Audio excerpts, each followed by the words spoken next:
Somebody in the way, battling, having got in way of the attempted clearance. Jim Gannon. Oh, great flick on Alan Armstrong.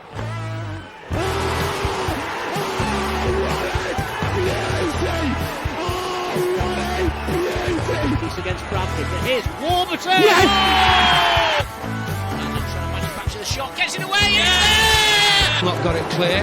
Please, sir! It's a cracker!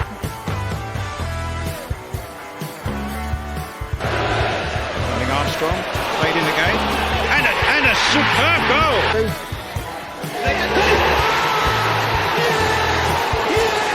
Tony Goody! Stockport County are the champions of League Two.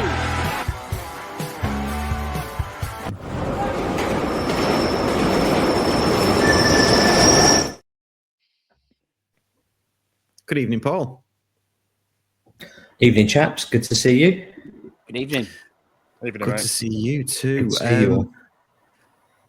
Let's get straight into it. Talk us through Orient at the moment in terms of ownership, where the club are. I mean, obviously you've went into non-league just in Edinburgh and all that kind of thing. All that came to a crescendo. You find yourselves in League One, obviously RIP, by the way, just in Edinburgh. What's going on with Orient at the moment? Not a great deal from an ownership perspective. We're very much still owned by a fan who's done very, very well for himself. Nothing has changed there. We've got sort of new investment coming in. It's not quite enough. We're looking to build a new stadium, new training ground.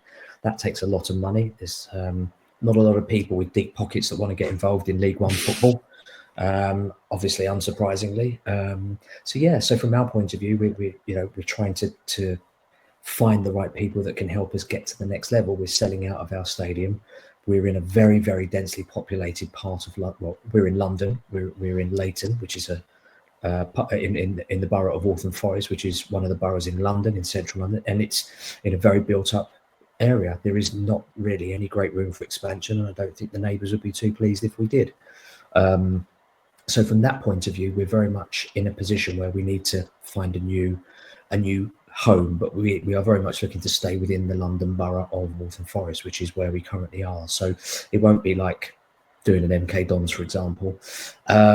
So from our point of view, we are moving in the right direction. We are now getting more sellouts at home than we ever have done in a season. So it's going well off the pitch. Yeah, infrastructure's growing, and we're looking to progress ourselves very, very nicely, but sustainably, I think, which is fundamental. So it's moving completely out couldn't you just get, London, the mayor to build you a stadium and then you can have it for nothing, like maybe some teams near you did? Wouldn't that be a nice one if we could have something like that? And wouldn't you know it, the fuss that Barry Hearn caused when before West Ham went in there, we got laughed at because I think people saw it as a bit of Barry Hearn as a bit of a joker. So yeah, from our point of view, they looked after West Ham, but not us. With that, and Tottenham, by the way, because Tottenham said that they were going to do something. They were going to take over the Olympic Park and use that ground as their new home ground. Obviously, they weren't ever going to leave Tottenham. It was just leverage to get the Mayor of London to pay some money towards their stadium. So, yeah, everyone in the Premier League got looked after, and the little boys in East London got shafted. Well, I hear you, because it happens around here. One's already got a council house, and the other one's looking to get one. So I bet they are. We'll see how that plays out. This season, then, Leyton Orient, what were your expectations coming into this season, and have you met them? Are you ahead of schedule? I think I know the answer to this. Yeah, I mean, if I was to sit here and honestly say that we're not far exceeding expectation, I think you can very much point at me and call me a blooming liar, because we're in the playoffs at the minute, guys. Let's be honest, we're just behind you with a game in hand. And when you look at the teams that come up, yourselves, Mansfield, and obviously Wrexham, and who came down, in Birmingham, Rotherham and Huddersfield, you're talking about 6 clubs that have got huge budgets, far beyond. We're bottom 8 probably from a budgetary perspective, maybe bottom 10 from a budgetary perspective. If you're going to put the league based on budgets, we'd be nowhere near. We're not meant to be where we're at the moment. We're punching well above, but we have faith in the manager and the style of football that he has, and the ability of the club to attract rough diamonds.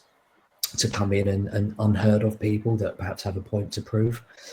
We've signed 2 players so far this window that, quite frankly, none of us had sort of come across before, but have done absolutely stupendously for us. One scored a hat-trick last night, was set up by the other new signing. So we've just clicked, and we haven't been this good all season, let's be honest.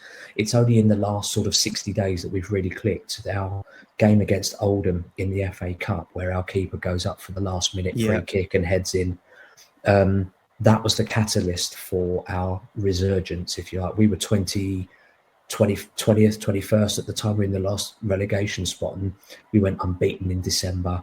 I don't even think we conceded a goal in December. And that sort of pushed us up to sort of top 10. And we were just playing like unbelievably well. Whatever Richie did that changed the shape or the tactics or the setup just clicked, and we've just gone whoosh straight up the league. And we continued that last night with a 6-2 win against Exeter City that you may or may not have come across on your socials. No, we did. So we've been pounding socials with everything, which is fair play because often score 6 goals away from home. No, absolutely. I mean, looking at the form table, you top from the last 15 games. That stitches in with the last 60 days, doesn't it? So, fair play to you. What has clicked though? Because when you came to Edgeley Park earlier in the season, you handed our asses to us.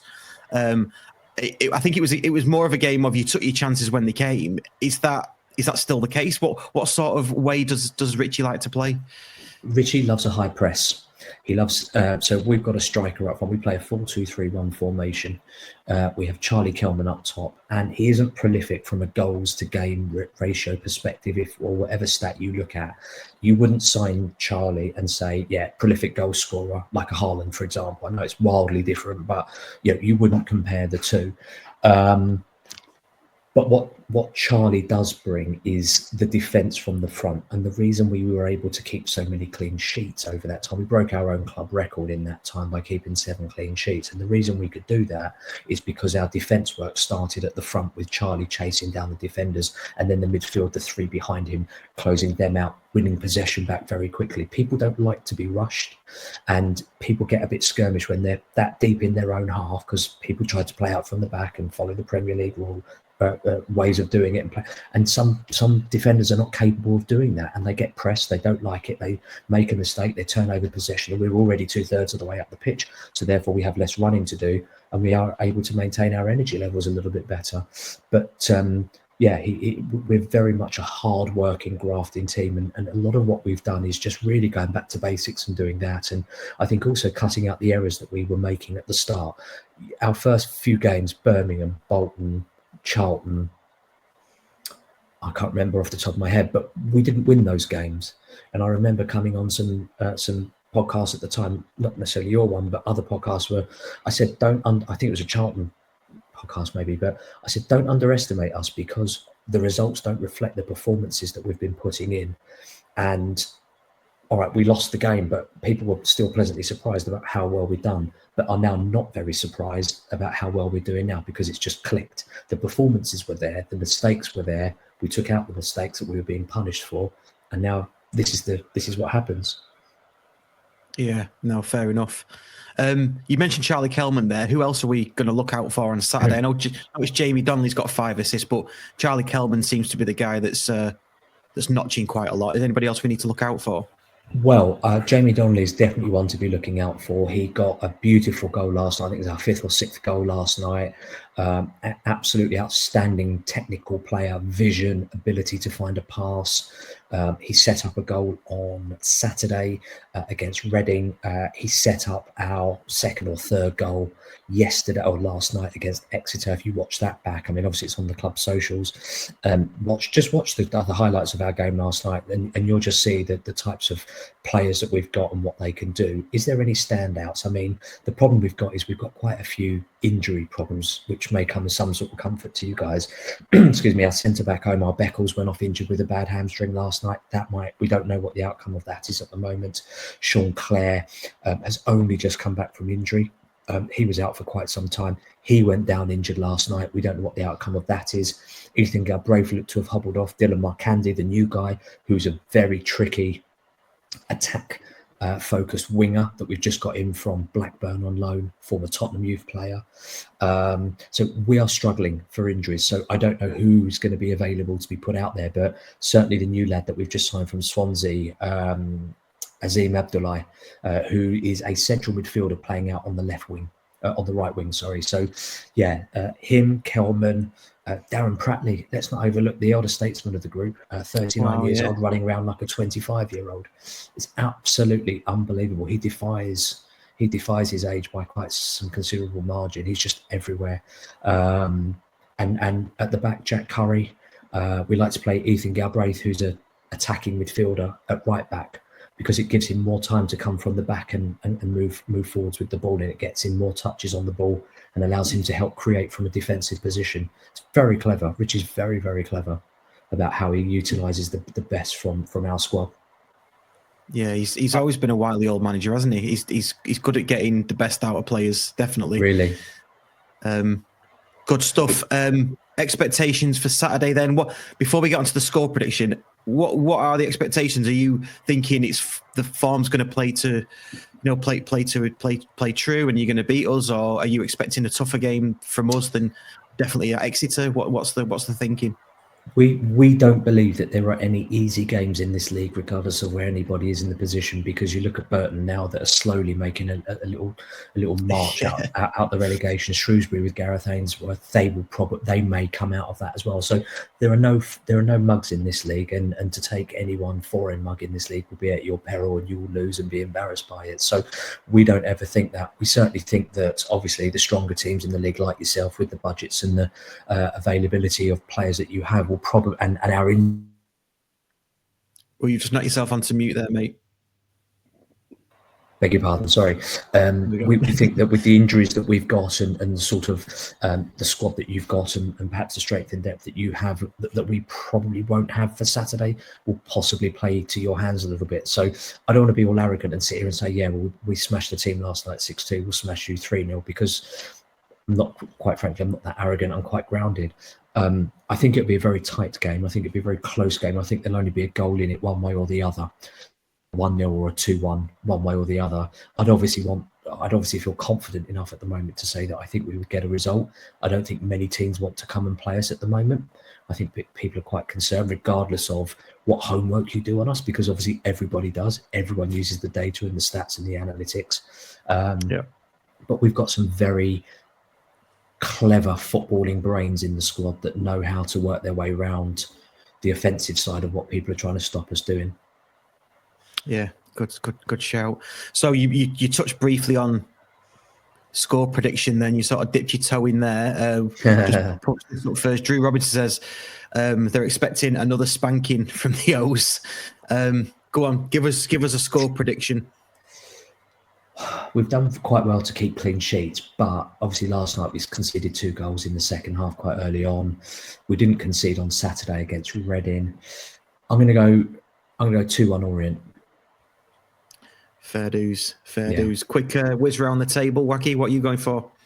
I think it'll be 2-1 County, because I'm a County fan. They